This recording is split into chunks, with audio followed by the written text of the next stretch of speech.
ਉਹ ਸ਼ਊਰ ਜਿਹੜਾ ਹੈ ਨਾ, ਮੈਂ ਸਮਝਦੀ ਹਾਂ ਕਿ ਔਰਤ ਮਾਰਚ ਦੀ ਕੰਟਰੀਬਿਊਸ਼ਨ ਇੱਕ ਇਹ ਵੀ ਹੈ ਕਿ ਇਹ ਇਸ ਯੰਗਰ ਜਨਰੇਸ਼ਨ ਨੂੰ ਉਹ ਸਿਆਸੀ ਸ਼ਊਰ ਦੇਣਾ।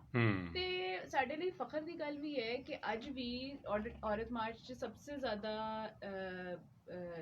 ਖਵਾਤੀਨ ਉਹ ਸ਼ਾਮਿਲ ਹੁੰਦੀਆਂ ਨੇ ਜਿਹੜੀ ਕਾਲਜ ਸਟੂਡੈਂਟਸ ਹੈਗੀਆਂ, ਕਿਉਂਕਿ ਇਹ ਜ਼ਰੂਰਤ ਹੈ ਉਹਨਾਂ ਨੂੰ ਵੀ ਮਹਿਸੂਸ ਹੁੰਦੀ ਹੈ ਸਿਆਸੀ ਸ਼ਊਰ ਦੀ। ਅੱਛਾ, ਇਹ ਤੁਹਾਨੂੰ ਲੱਗਦਾ ਨਹੀਂ ਕਿ ਸਾਡੀ ਯੂਨੀਵਰਸਿਟੀਆਂ ਔਰ ਕਾਲਜਾਂ ਦੇ ਅੰਦਰ ਖਾਸ ਤੌਰ 'ਤੇ ਜਿਹੜੀ ਖਵਾਤੀਨ ਦੀ ਯੂਨੀਵਰਸਿਟੀ ਉੱਥੇ ਤੁਹਾਨੂੰ ਲੱਗਦਾ ਕਿ ਸਟੂਡੈਂਟ ਪੋਲੀਟਿਕਸ ਹੈ ਹੀ ਨਹੀਂ? ਵਾਕਈ ਹੈ ਨਾ, ਬਹੁਤ ਜਿਸ ਤਰ੍ਹਾਂ ਸਾਡੇ ਜਿਹੜੇ ਪ੍ਰਾਈਵੇਟ ਇੰਸਟੀਟਿਊਸ਼ਨ ਹੈਗੇ ਨੇ ਹੈ ਜੀ, ਵੱਡੇ ਵੱਡੇ, ਹੁਣ ਤੁਹਾਨੂੰ ਪਤਾ ਉੱਥੇ ਵੀ ਕੋਈ ਨਾ ਟੀਚਰ ਐਸੋਸੀਏਸ਼ਨ ਤੁਹਾਨੂੰ ਨਜ਼ਰ ਆਏਗੀ, ਨਾ ਤੁਹਾਨੂੰ ਵੈਸੇ ਉਹਨਾਂ ਦੀ ਗੱਲਾਂ ਸੁਣੋਗੇ ਤੇ ਬੰਦਾ ਪਰੇਸ਼ਾਨ ਹੋ ਜਾਂਦਾ ਹੈ ਜੀ।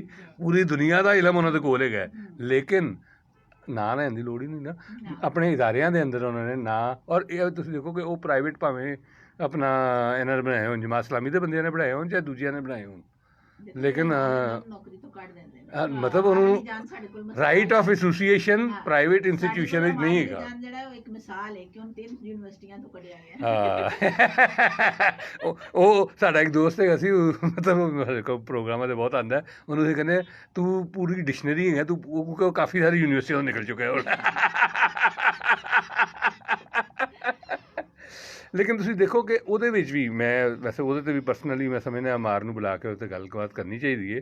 ਉਹਦੀ ਵਜ੍ਹਾ ਹੈ ਕਿ ਮਤਲਬ ਹੈ ਕਿ ਸਟੂਡੈਂਟ ਪੋਲੀਟਿਕਸ ਦੀ ਕੀ ਸ਼ਕਲਾਂ ਹੋਣੀ ਚਾਹੀਦੀਆਂ ਨੇ, ਲੇਕਿਨ ਔਰਤਾਂ ਦੀ ਜਿਹੜੀ ਇਦਾਰੇ ਹੈਗੇ ਨੇ ਉਹਦੇ 'ਤੇ ਬਿਲਕੁਲ ਹੀ ਨਹੀਂ ਹੈਗੀ। ਦੇਖੋ, ਅਗਰ ਔਰਤ ਪੋਲੀਟਿਕਸ 'ਚ ਨਹੀਂ ਹੈ, ਜੋ ਕਿਸੇ ਪਾਲਿਸੀ 'ਚ ਵੀ ਨਹੀਂ ਹੈ।